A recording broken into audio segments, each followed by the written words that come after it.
Yes, we are in the final quarter now, deep in the final quarter. We've got to finish well, don't want to lose. All right. Growing SA is an industry conference, and so we do need your feedback. It is important to us to keep the conference improving and delivering outcomes for producers. Our hosts would value your feedback. I heard that maybe we'll be barricading the doors. You can't leave until we get it. I don't know if that's true or not, but we do need you to provide your feedback. There is a form in your pack. As we head into our final session, please locate that form and provide your feedback. There is also, I think, an online version. We're happy with either, aren't we? Either will do if you prefer online. With me, I don't like paper at all, as you can see. As we head into the last session of the day, we're going to examine one of the vital components of sustainability: people, and in particular the workforce that supports our industries. Our next session is about innovation in resilience and across our workforce. And getting this session underway is the Chair of Primary Producers SA, Simon Maddocks. Simon Maddocks has a long career in education and research with a focus on agricultural and biomedical science applications. He was Vice-Chancellor of Charles Darwin University from 2014 to 2020, and before that a Professor of Animal Science and Director at Roseworthy Campus of the University of Adelaide. He took on the role as PPSA Chair last year.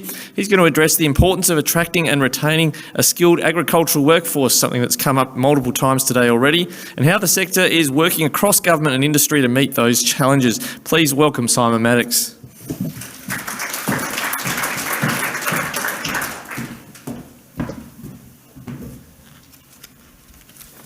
Thank you very much, Rikki. I want to begin by acknowledging the Paramankangana peoples as the traditional custodians of the Adelaide Hills, and that this cultural and heritage beliefs are still as important to those living today. I pay respects to their elders past, present and emerging, and extend that respect to all other First Nations people who are here today.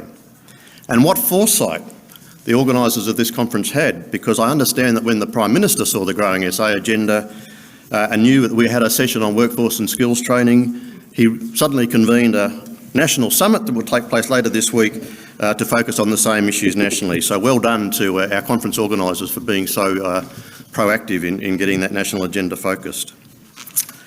I thought I should just briefly introduce you all to PPSA, because I'm not sure that everybody quite understands where we sit in the scheme of things. PPSA is your state farming organisation peak body, and we are the South Australian State Farming Organisation member of the National Farmers Federation. We have 6 members, as you can see here: Grain Producers SA, Livestock SA, SADA, the Forest Products Association, Horticulture Coalition, and of course Wine Grape Council. So we cover most of the commodity key groups, and our key focus is to work with our commodity members on cross-commodity issues and to work with government as a trusted source of advice to inform key policy issues in these areas. As you've already heard this morning, in 2018, the National Farmers Federation released its 2030 roadmap, detailing its vision for agriculture to become Australia's next $100 billion industry. The roadmap presented a bold vision for the industry, recognising that such growth wouldn't happen by accident and needed a clear strategy to capture opportunities and address the challenges that might lie ahead. And that was before COVID and the global pandemic rearranged everyone's outlook and strategic intent. One of the positive changes from COVID for our primary industries was the abrupt focus it gave to all consumers about the importance of food supply chains, how these had largely been taken for granted, and how essential it was to have access to local, reliable, quality, fresh food.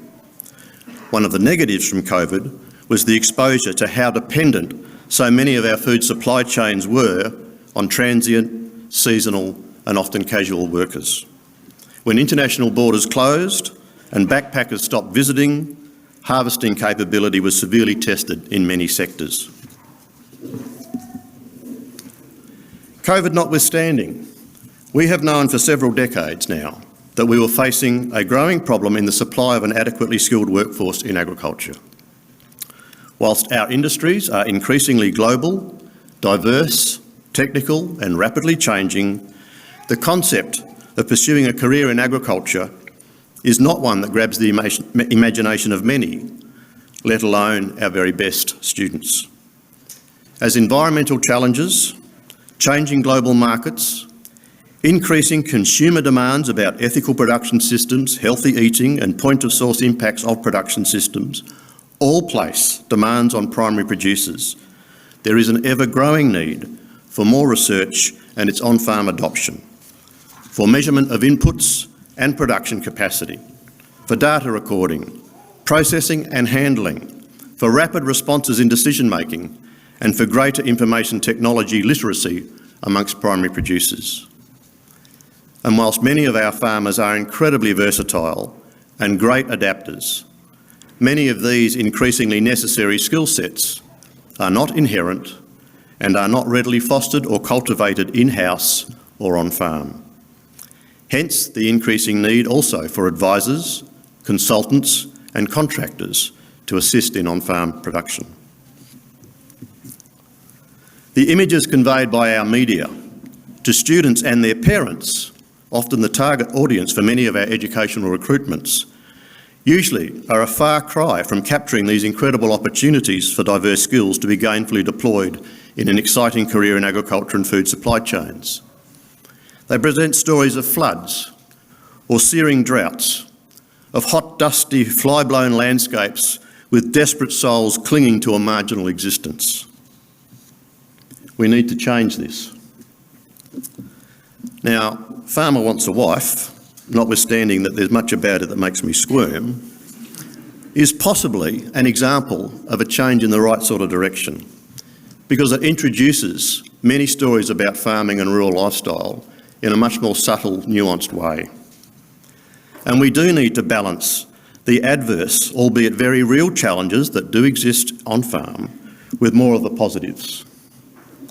With unemployment at about 2%, we are now competing with every other industry sector for our workforce. So we need to be positioning our industries as the industries of choice.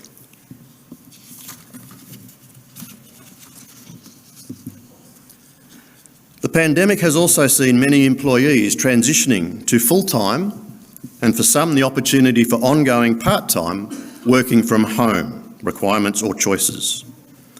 This has allowed many to accept that not only is it possible, it promotes many other work-life benefits, including the chance to live away from the city or urban fringe. This is driving growth in regional centres and changing the skills mix that might be more broadly available in rural and regional Australia. Now, the lack of regional housing is a real impediment here, but if we can address that, this gives new opportunities too for what a future rural workforce might look like and what regional employers might get access to. We need to better engage our children about where food comes from. We need to do this by ensuring that agriculture is available in their school curriculum. And here you see our very successful Educating Kids About Agriculture program that has run in selected primary schools across the state, engaging some 700 students in years 4 to 6, a program funded by the Australian Government, hosted by Primary Producers SA and delivered by Belinda Kay, AU 2100 and George the Farmer, with Belinda that's engaged through Ag Communicators and their Food and Fibre Education SA arm. Great program. But we should also insert agricultural examples and case studies throughout the rest of the school curriculum to bring subjects like science, maths, biology, statistics and technology alive with real life, environmentally relevant examples that students can get their hands dirty with. How much more fun would learning about integral calculus be in maths if it was presented like this? Who remembers otherwise the definitions of first and second derivatives? But of course, presented like this, you can't ever forget it. By making these sorts of changes, we might better appraise students in a more subtle but informed manner as to what careers can be found in agriculture and how it impacts so much of their life. We also need to stop narrowing our students' perspectives in secondary school by making them choose between sciences and humanities, to stop narrowing their fields of potential endeavour. Apart from some very specialised disciplines like medicine, The days of a university degree setting you up with a job for life, and perhaps with one employer, are over. Students today will face multiple career paths and dozens of employment situations in their work journey. That means students need to have a broad-based foundation from which to launch their working life, to be adaptable and flexible, to accept that their learning will increasingly be lifelong, adding new qualifications and skill sets as they change jobs and employment paths throughout their working career. The notion of smaller packages of learning and skills attainment that accumulate into a skills passport is now receiving much attention. The key message to students today is not the label of your degree. It's to be clear about what skills you have or can develop, and then to see where you can deploy them. I have seen banks employing engineering graduates. Why? Because they need employees who are good at maths and know how to solve problems. That's what an engineering degree teaches you. Who sells you a career in banking by telling you to train as an engineer? But that is the degree that cultivates the necessary skill set being sought. The banks have cottoned on. We need to as well. We need to adopt this approach in agriculture, to sell our industries as providing all manner of jobs for people who are interested in technology, satellite mapping systems, data management, computerised autonomous systems. There you see John Deere's new tractor now coming off production lines in the US, fully autonomous, all electric. Sell skills for people who want to work in international finance and marketing. Most grain producers do that every year. In weather forecasting, in biology and environmental management. And look down here. Instead of telling your kids off for spending too much time on the PlayStation, being good at computer games may well be setting your kids and grandkids up to manage complex agricultural production and control systems, harnessing autonomous vehicles and warehousing facilities. We also need to look at recruiting the skill sets we need from outside our traditional source markets. The quick thinking by some during the pandemic to engage out-of-work, laid-off Qantas airline pilots as header drivers to help harvest record grain crops was a great example of lateral thinking in this regard. If you can fly a plane, you might just have the skills and aptitude needed for us to train you to drive a grain harvester. There are many opportunities for any number of amazing careers in agriculture, but we need significant changes in the way we link vocational skills training through TAFE, university graduate and postgraduate education, and industry-based training and development to maximise the development and delivery of the workforce needed to feed the world, to sustain our environments, to enhance biodiversity, and to meet the climate challenges ahead. PPSA and our members are progressing these issues with government, industry and education providers. Improving these outcomes will in turn help grow vibrant rural and regional communities, which are critical to prosperous primary industries, which we all know are the very backbone of the South Australian economy. So let me end firstly with a message to our state and federal leaders. By all means, let's celebrate the opportunities that may come from defence and space initiatives in this state. I have for some time argued that our nation's best defence strategy is to make sure we can help keep our northern neighbours fed. So let's invest in agriculture. And to future graduates and employees, if you really want to deploy state-of-the-art defence and space technology for a career, then work in the primary industries, because our industries have got it all, and that is something we can all champion. Thank you.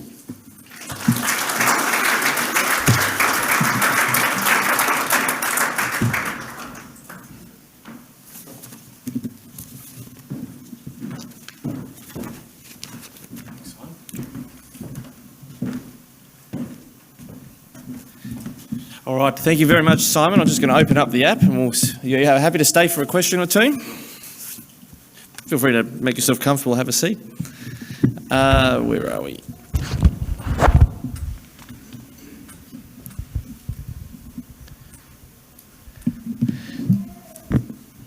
Just a quick question here about the discontinuation of the workforce visa in the UK and EU, and about working to reinstate it. They have the machinery skills we need in broadacre agriculture. I think this is a reference to just the need we have to bring the skills into for our farmers for today, and whether the imported workforce is needed for that. I mean, I guess that goes to that Jobs and Skills Summit we've got coming up very shortly. I think the federal government has said, look, we really need to do everything we can to try and ensure we engage Australians in these things, but there are some issues that we just can't address, such as the horticulture workforce. Short term, we're going to need to rely on visas. What's your view on that?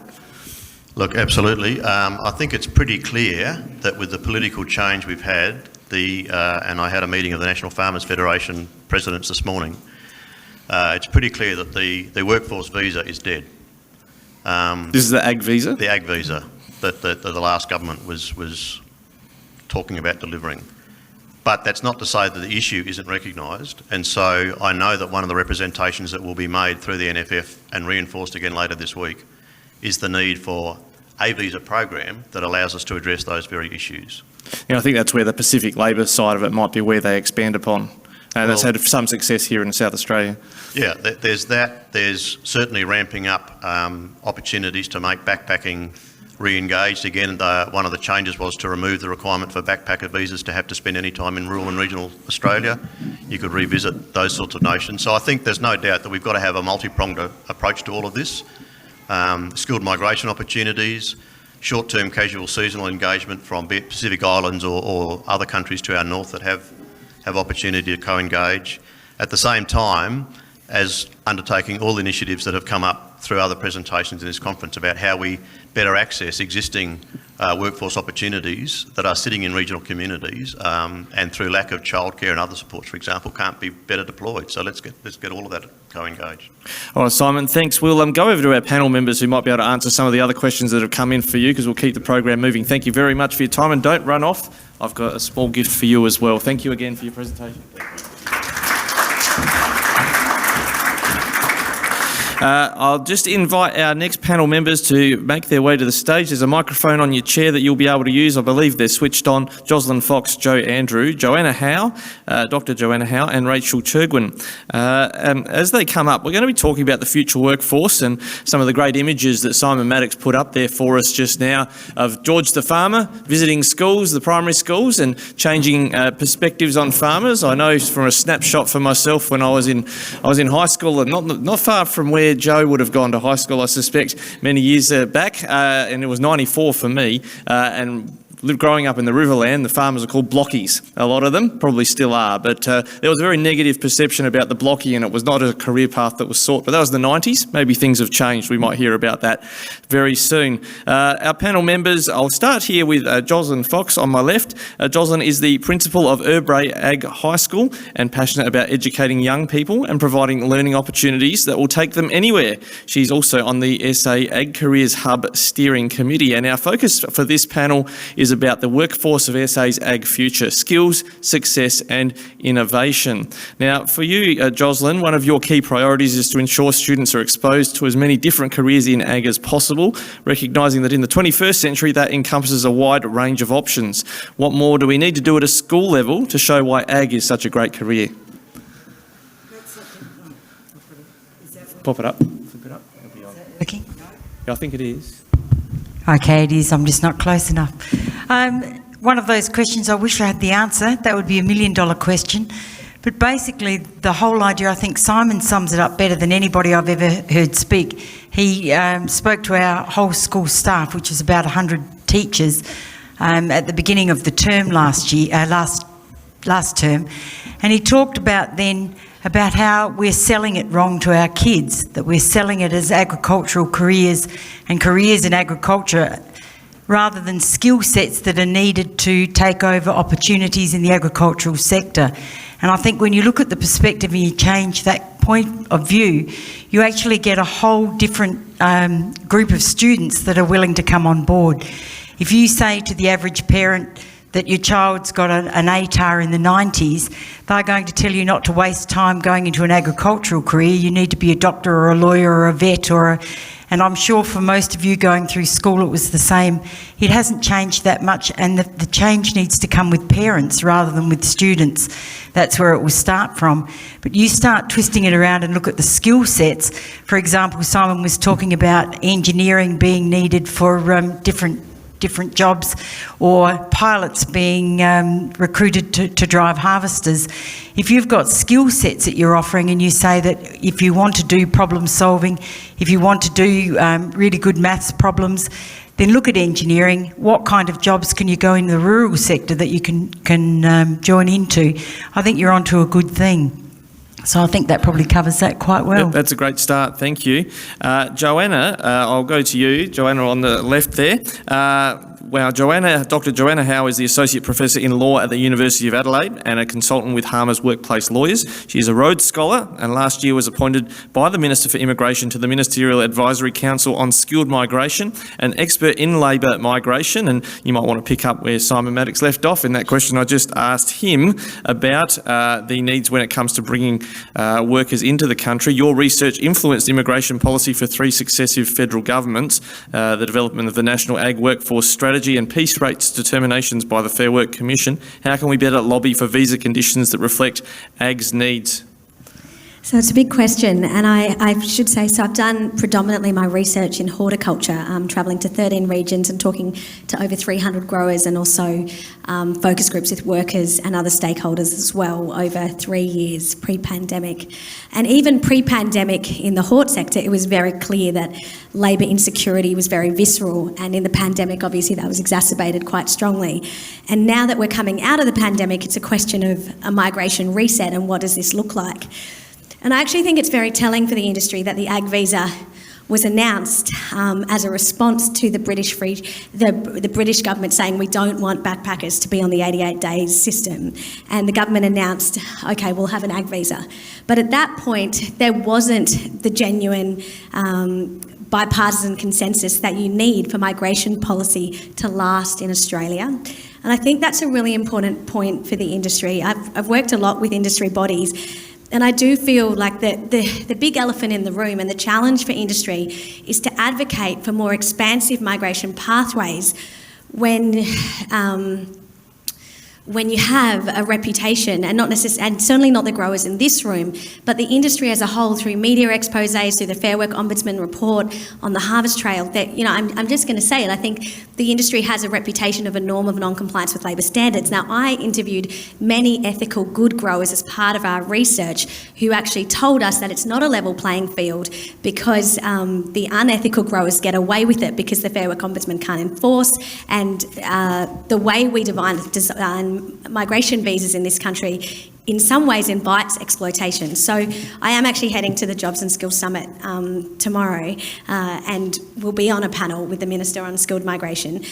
And I think fundamentally what I would say to the industry is I know that when the Turnbull government abolished the 457 visa and then created the TSS visa and they removed ag occupations off it, and what we keep seeing with these announcements, the abolition of the 457, the announcement of an ag visa, if we look back at the history of migration policy, the only visas that really stand the test of time are the ones where industry has done the hard work, reached across the aisle to unions, heaven forbid, worked with government bureaucrats and made a strong case altogether for reform. So I'm thinking about the permanent skilled migration program. I'm thinking about the Pacific Islander scheme where there was that bipartisan support.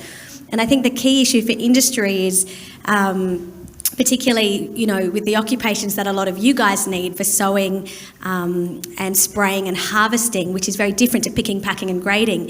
I think the case has to be made that it has to be made robustly that that the labour shortages aren't anecdotal, that the industry is doing all it can to recruit locally, and that there's a case for migration. And the new body that the government's creating, Jobs and Skills Australia, is pivotal to all of this, because previously decisions about what occupations got on the list was done by the Department of Home Affairs. This is going to be a shift, and we're moving towards more of a UK system.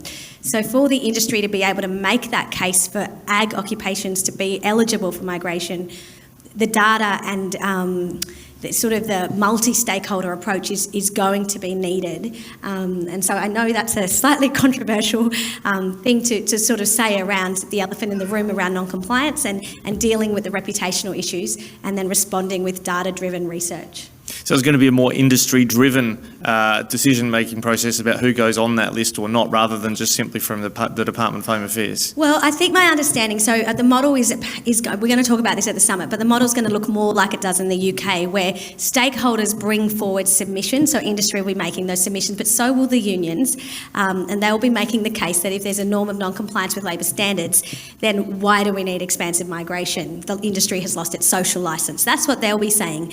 So I would think that agriculture either needs to differentiate from hort and pickers, packers and graders and make a case for the more semi-skilled and skilled occupations, or it actually needs to look at whole of industry and look at, you know, one of the reasons why young people don't want to go into ag is because it doesn't have a sexy reputation and because it has become a ghetto, some of the occupations, for underpaid migrants.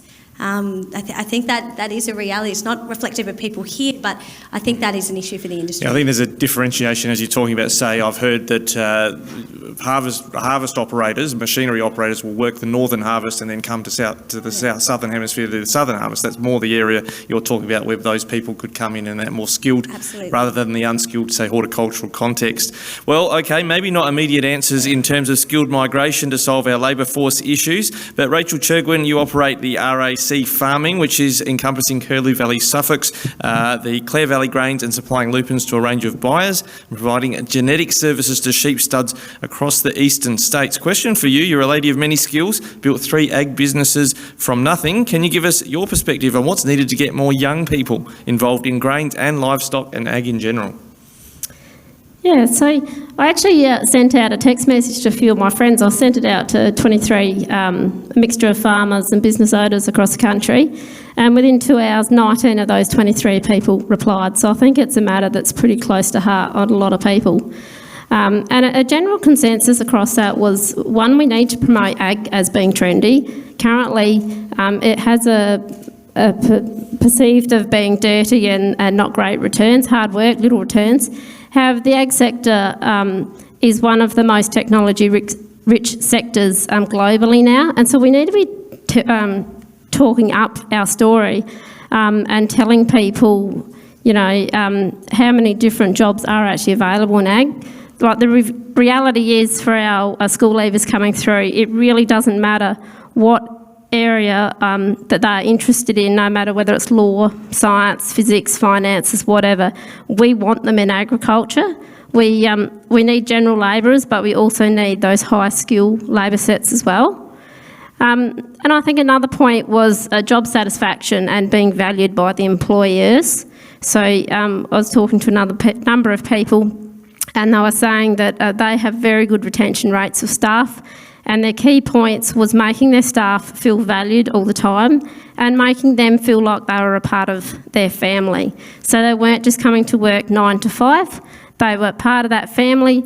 They were considered a very valuable part of the business, and they were important to their employers Monday, but just as much on the weekend. And if those employers needed help outside of work or in their personal lives, then their employers were going that extra mile, and they said that was building a real sense of loyalty with their employees.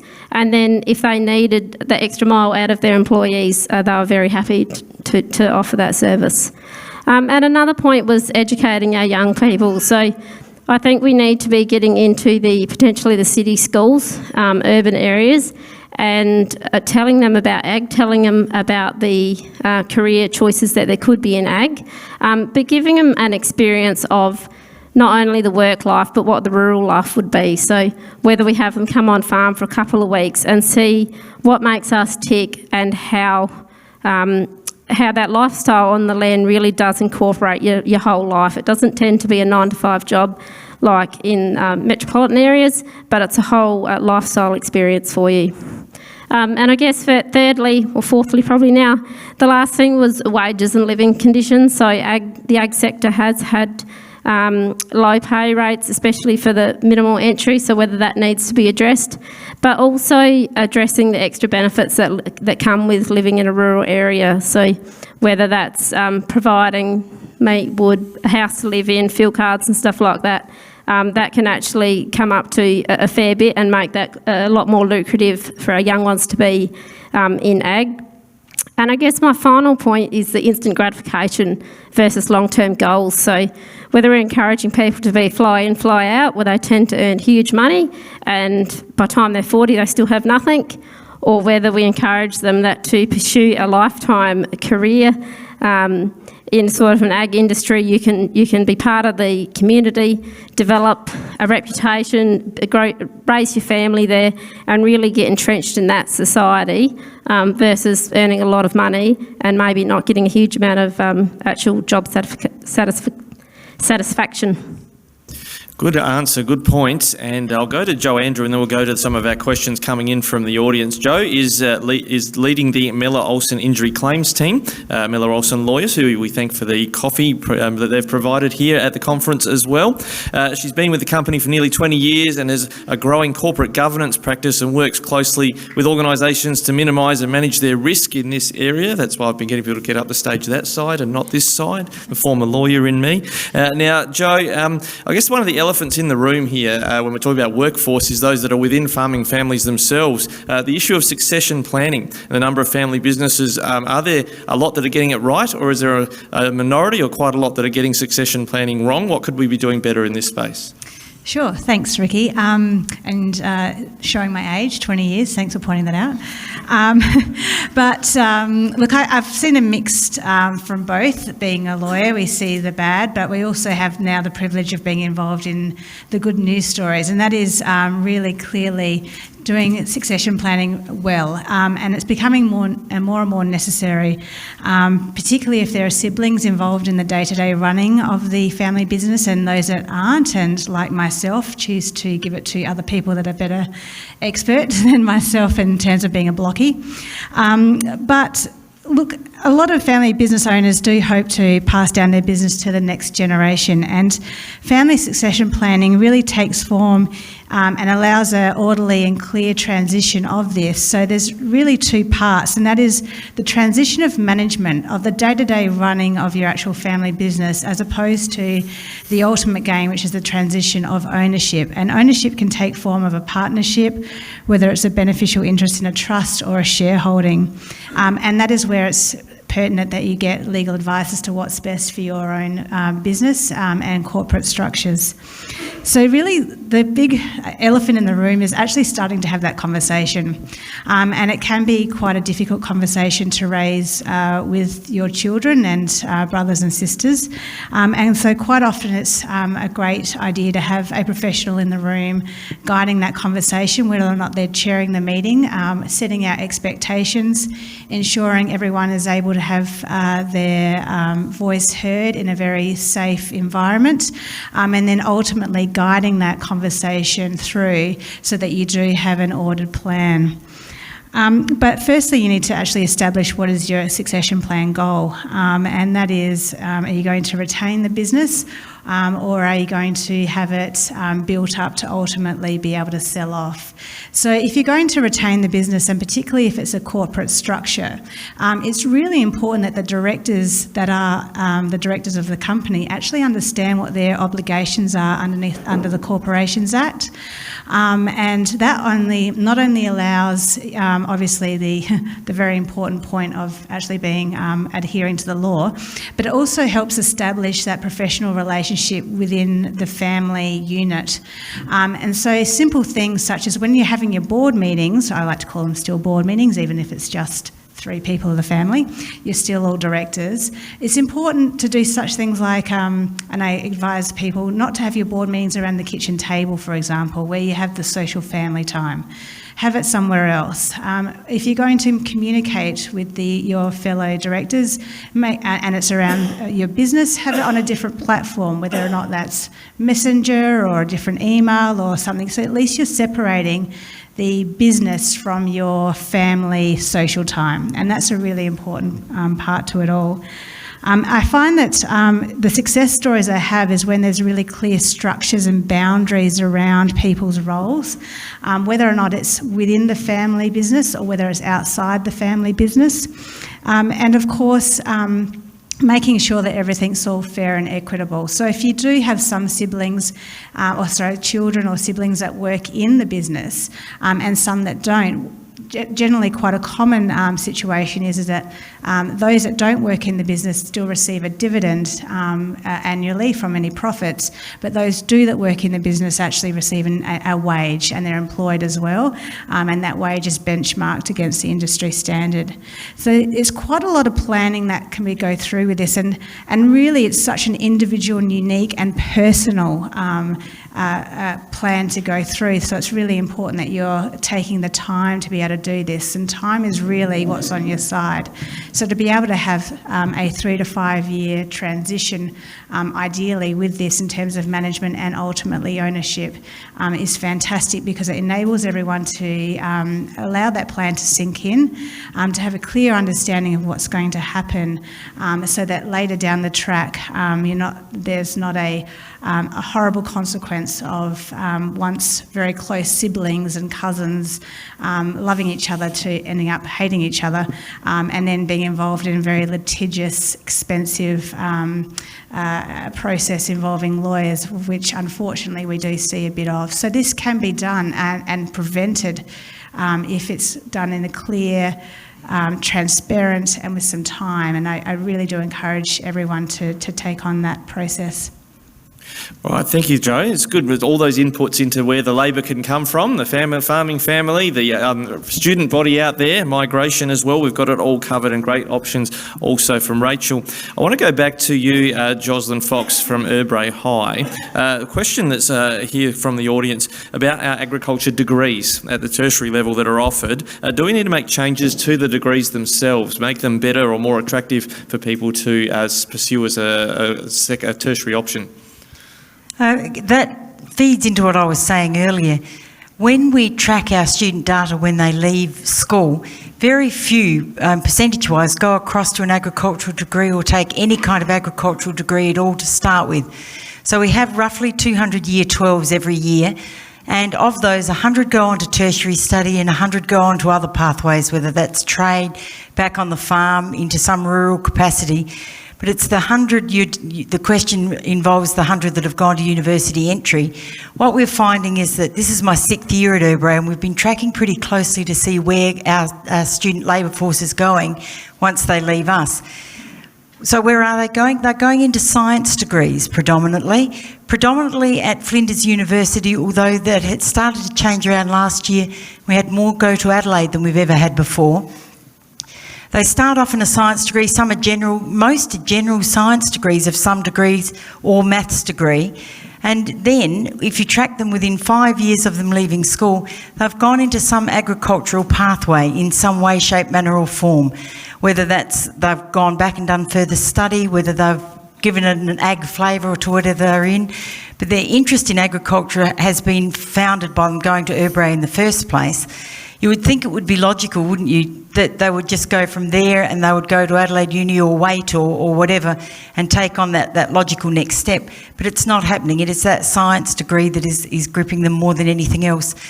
And when I look at it, it's not packaged any differently. When we get the universities to come out and talk to our students, we're getting a lot more industry coming in and talking to our students, and through ag communicators and Belinda Kay and her team, working with our teachers, working with our students, working with industries and trying to blur the lines between everything. I would expect that to not change a great deal. They're still going to go into an agricultural pathway, but what that looks like is just become so different over the last 5 years. Rachel, I might ask you this one. Australia's biggest ag careers night, our question asker puts to us, our biggest ag careers night in the nation was 3 weeks ago with nearly 300 people attending, which not many in their opinion. Not many know about these sorts of opportunities. How do we bridge that gap? How do we get more people turning up to a careers night in ag? Anyone can answer it, actually. I just thought I'd pick you. It's a bit of a hard question, I think, because I didn't even know about it either. That's probably where the problem starts. So maybe it's not enough media focus on getting the information out there and actually telling people about things. And I do wonder if people these days are bombarded with that much media that a lot of it they just see and keep scrolling and they don't even read. You certainly, you're scrolling through media and something really needs to grab your attention for you actually to click on it and read further. And I think maybe we're just getting too bombarded, so maybe we need to change the way we're marketing these things so that it actually grabs people's attention and then they start rolling up. So as part of our research, we met some really good growers who were doing innovative things in this respect. So there were growers that were funding like scholarships at the local high school so that you won an award and then you would also go on the farm for 2 weeks and different kinds of initiatives like that. I also felt there were some growers that on social media were very present, like TikTok and Instagram, and that might feel very uncomfortable for farmers in general. But in interviewing young people about why they're not, because that was part of the research, to interview young Australians to find out why they weren't choosing ag. A lot of them, I remember one young man we spoke to in Virginia, he said, I just can't see the pathway. And, we'd interviewed a grower who's doing very innovative things with robotics and using that to deal with the harvest. But this young man, he just couldn't see what the pathway would look like beyond picking, packing and grading. So I think it's making those pathways visible through the mediums which young people use, which is largely social media as well. But giving them face-to-face experiences on farm is also really critical. Because I do think, my family, we holiday on farms. That's what we try to do, the farm stay thing, just to show our kids, we've got 5, what it's really like, and they just love it. And it creates this idea that this could be I don't want them to become lawyers like me or doctors. I want them to go onto the farm. But, I think it's about changing that image of what it looks like. Good answer. Hey, Sarah used that meme earlier about one does not simply, you might have seen it on the screen, Sarah Hyland, one does not simply become a teacher these days. I'm looking at the question here that I've got about the shortage of ag teachers. I might ask you this one, Jos. It's not so simple these days just doing a little bit of an attachment to your previous degree and you just become a teacher. But the question is, are there any opportunities for fast-track pathways for people wanting to become an ag teacher due to the shortage of ag teachers? Could someone just bridge across and start teaching? That is, once again, an interesting question. We are having a downturn of people wanting to be teachers in the first place, in every subject area that's available. If there is one thing that people are experts on, it is teachers. We all went to school. We all know people that went to school. We can spell the word school and we can remember a school ourselves. So we are experts.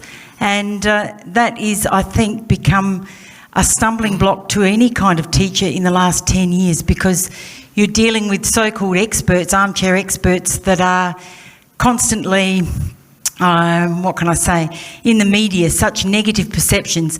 COVID did us a little bit of a favour, I suppose, in that people realised when they had to homeschool their own children that some didn't really like them.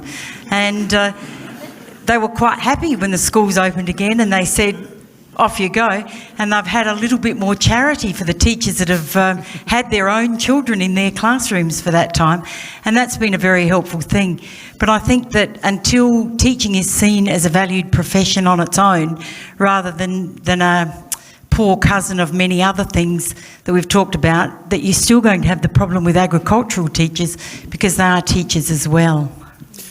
Joanna, you highlighted somewhat in the horticulture space in particular, the concerns and maybe the reputational issues in that area. The question is about do we need more training to create better employers? We keep talking about attracting people to work in ag, but are the skills of employers an issue?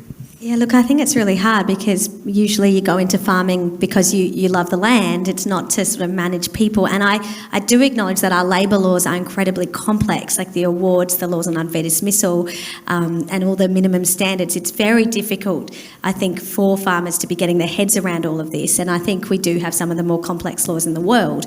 That's on the one hand.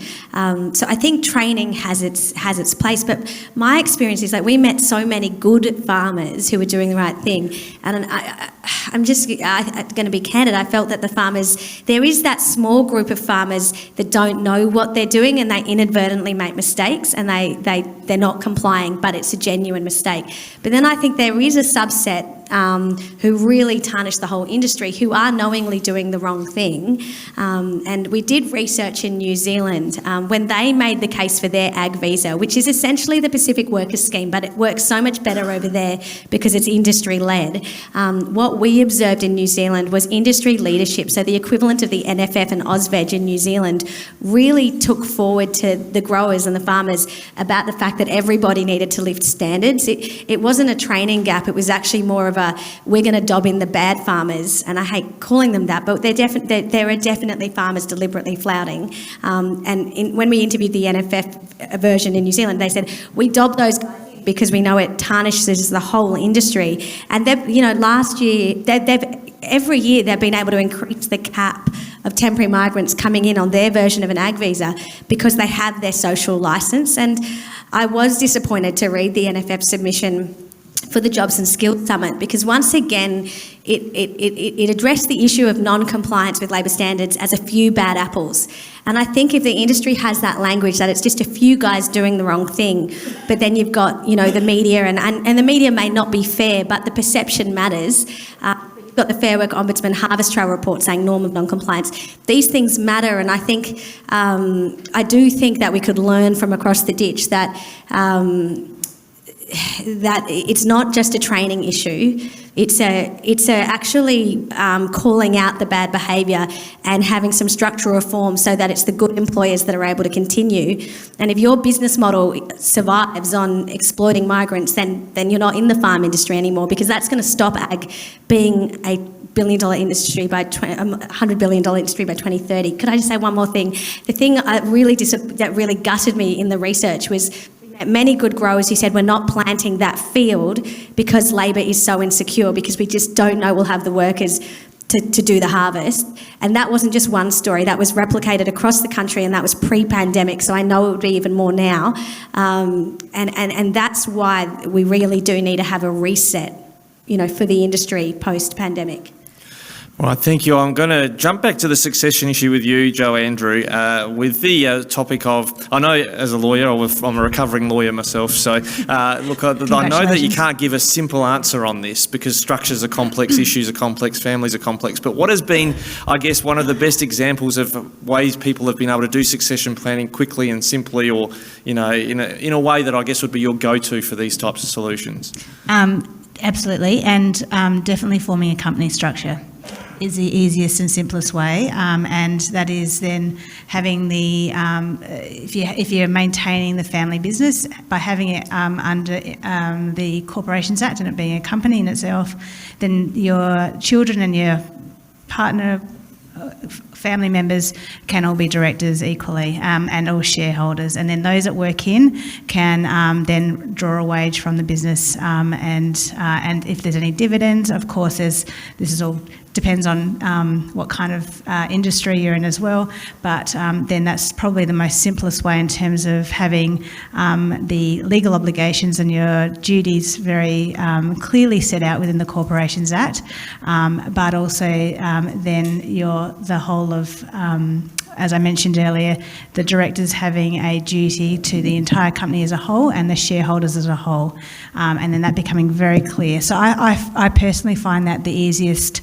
structure, but of course that's it's personal, and every business and company has its own, you have your own unique family structures. So it does come down to having a look at what suits you, what also is your vision in terms of long term, and how best to be able to create that for you. So that's where I'd recommend that you get some legal advice.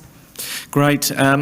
When we were hearing from Rachel before, she wasn't aware of the Careers Summit or whatever. None of us were. I think perhaps I wasn't in the media, for instance.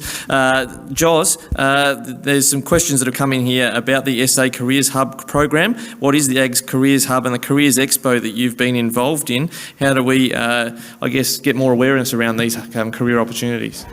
Well, the Careers Hub, the Ag Careers Hub, Belinda Kay put in a submission. I say we, but she did all the work. We put in this submission and won a grant for basically upskilling students and teachers around different careers that are available in agriculture. And it's a huge gap in the South Australian market at the moment. Lots and lots of career counsellors that are still with that whole mindset that if you're a good student, if you're getting high A's and B's, don't waste your time in agriculture. These are the careers, and they've still got the traditional 5, 10 careers that you should aspire to first. And then if your marks aren't high enough, perhaps go have a look at something a little lower. And trying to change that headset is what the whole Ag Careers Hub is about. The Ag Careers Expo at Urrbrae, this is the third year, correct me if I'm wrong, third year, she's saying yes, has been enormously successful. We started off quite small, and we were small last year because we were terrified of COVID ruining everything, but we've had such a huge interest from students and parents and other schools around the state who are bringing buses of kids to come and look. And the most powerful thing about that is that we've had a series of industry representatives who've set up stalls there, and it's quite a casual thing where students can wander around and ask questions one-on-one. Our biggest success story last year was one of our students got an apprenticeship out of it. He said, apparently he went over and said to them, well, what do I have to get a job, to get a job with you? This sounds like right my thing. And they said, well, you can have that, come for an interview next week. And he did and got the job. But he didn't even know that position, that career pathway existed before he wandered around. So I suppose you talked about the really big one with only 300 people. We would have come close to that last year. 450. Yeah. 20th of September, and they can all come. It is the 20th of September at Urrbrae Agricultural High School in the gym. No, ours is still going ahead. Fantastic opportunity to have a look around, fantastic opportunity to have a stand if you want to promote something or you're looking for people or whatever. But students really value it, our students and parents really value it particularly. So as Belinda said, 450 came last year, and we actually cut it down so that we didn't break all the COVID regulations. So I think that getting the industry into schools, getting ag communicators, working with our teachers, working with our students, lots of opportunities. We've got guest speakers coming in, we've got visits, industry-specific visits where we're taking students, we're sending them all with Belinda, out to look at different areas. Our students are getting a breadth of knowledge about careers in agriculture that they've never had before, and some of those careers that they've been exposed to, particularly this year, they've come back and they're chatting in the yard and they say, Mrs. Fox, we didn't even know that existed as an agricultural career, and I think that's probably what we need to change. All right, I'll go to the last question. I'll pick this one here because I'll ask this one of Rachel in the industry. When it comes to, I guess, what Jos is talking about targeting or promoting a career in ag, at what school age level should we be looking at high school or even at the primary school age level with George the farmer we saw on the screen? I think the younger we start, the better. So my passion for agriculture started probably the day I was born. There's a photo of me when I was about 3 years old, and I was pretending to hit a staple into a post with a toy hammer, and Dad was in the background doing it for real. And that's where my passion started, I guess. It's that what right from when kids are little is training them and giving them, imprinting, I guess, agriculture into them. So I guess from a school point of view, probably primary school's where it really needs to start, because by the time they're moving into secondary school, they start to get addicted to technology, and they already have their mindsets somewhat set in what career paths they might want to take. But can I just add on to that? I actually teach for regional skills training, doing livestock managing and feeding strategies program. And one of the frustrations I find as an industry expert coming in is being in a group full of kids that have no interest in being in that room. And it makes me think, why am I wasting my time?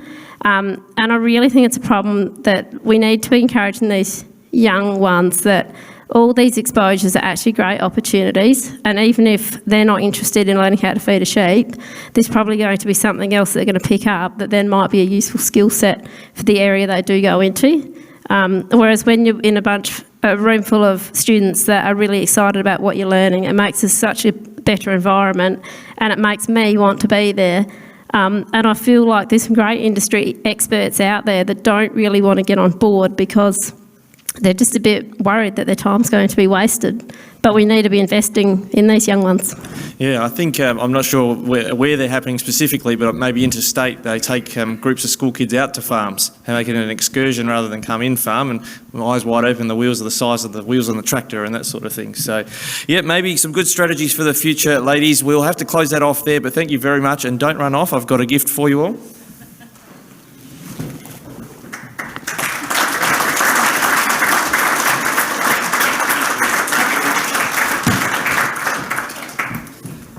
You're free to resume your seats. Thank you very much. Now, we've got a little brief change of schedule with the program. I'm going to invite Adrian and Joe, I think, to come up to the stage. We're in the final minute of the game. You can almost taste the drink afterwards. But gentlemen, you've got a few words you want to say. You want to speak?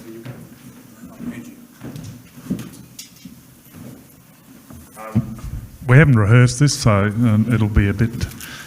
but can I just, on the behalf of Livestock SA and Grain Producers SA, thank you all for attending. I think the feedback I've had from the exhibitors downstairs and from you as participants has been all really positive. So I think it's been a great conference, and that's the feedback I've had so far. And it's in no due part to Rikki here. Thanks, Rikki. As a recovering lawyer, I reckon you've got a gig in radio or somewhere. So, no, thank you very much for that. I reckon it's been a fantastic... Thank you very much. Well done. And it's with a degree of sadness that we actually announced that ag communicators have decided that this is too much work working with grain producers and Livestock SA. They've actually decided to take a bit of a break from organising big events like this, and really, I think you started Growing SA, and I think over the last, I'm not even sure, 8 years, 6, 7 years, 7 years, it's been fantastic. Your organisation has just made these conferences just go off seamlessly. Really great presenters. It's just been a fantastic relationship that we've had with you, and we'll miss you, but we'll come back bigger and better next year somewhere else. But it really has been a great journey with you. I was told to really say that Beck in particular from Ag Communicators has been an absolute stalwart and the backbone of this conference individually. It's coming from Belle and Deanna, so I'm sure they've done a fair bit of work in the background as well. But certainly Beck, these are for you and for all the amount of work and the excess hours you've had to put in to make this happen.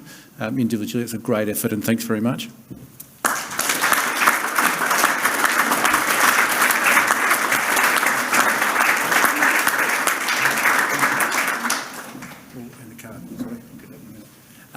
And also Deanna Lush, who I know the room all knows, but continuing to outturn and chase the speakers up, and the quality of the presentation. I know how much work Deanna's done in the background trying to get our two organisations together and get everything lined up. And once again, since 2017, the quality has just been excellent. So Deanna, also thank you very much for your work.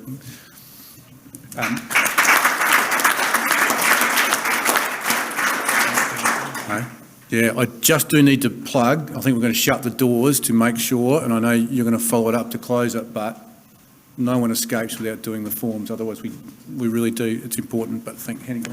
It's yellow and it's in your packs. Think of it as a feedback mandate. You have to do it.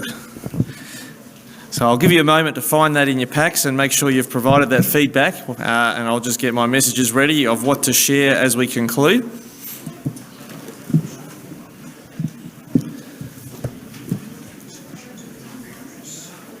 Certainly, just as you're preparing that and providing your feedback, you can half listen to me as you like as you're filling that out. But just as we wrap up the conference, I've really enjoyed being here with you today, and certainly to Ag Communicators, to Deanna, Rebecca and the team, it's been made much easier for myself, the very structured approach you've had to all the material. You can see I've been looking at my phone at my notes all day, and that's been very helpful. So thanks for putting the conference together.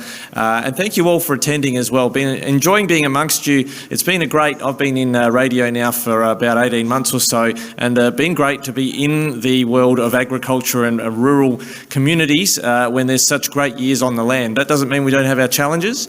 We've got lots of challenges, some of them because there's too much moisture around in some of our broadcast areas, but it is good to be amongst the optimism in agriculture and to see a changing in the mentality about careers in agriculture and futures in ag and directions, and we've got some very impressive young people who are getting into agriculture now, very skillful, very intelligent people. So it's a good sign for the future. Australian agriculture is in good hands, but we do all need to do our bit to never be complacent and promote the industry, which is why I've been very pleased to be a part of the conference today. That's my little part I can take in that. I want to put out a big thank you from the organisers to a number of our key sponsors for today's event. Of course, CropLife Australia, who sponsored last night's dinner, the Department of Primary Industries and Regions, the event partner, Regional Investment Corporation, our platinum sponsor, and the GRDC for your continued support as the gold sponsor this year. I think I still see Nick McBride here. Thanks, Nick. You've been with us the whole journey, even last night. Member for McKillop, thank you for being with us today. I think, is Nicola here?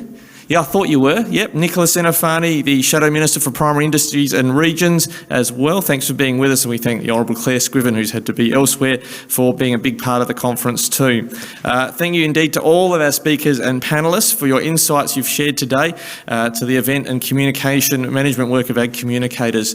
And indeed, a lot of questions we weren't able to get to today, but by all means chase up people before they go or contact their organisations for more feedback. Don't just take the Growing SA conference as a one-off and then we go on with our business. Continue the conversation and keep building and working together to do all the things we've spoken about sustainability and growing the industry. A big thank you to Livestock SA and Grain Producers SA for your continued work in hosting this event and bringing together the key players in agriculture. Indeed, we've had really a great speaker list all through today. Just testament that those that are willing to turn up and present here today respect the importance of this conference, I think not just for SA but for the national agricultural conversation. As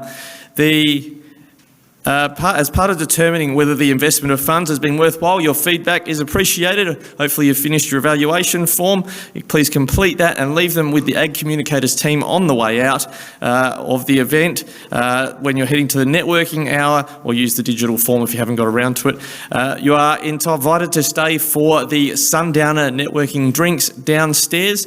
Know your limit, please. Be responsible. And yes, I really do reinforce, please make sure all of you safely get home. I'll be making sure of that myself, heading back to the Barossa Valley. Thank you for your participation in yet another successful Growing SA conference.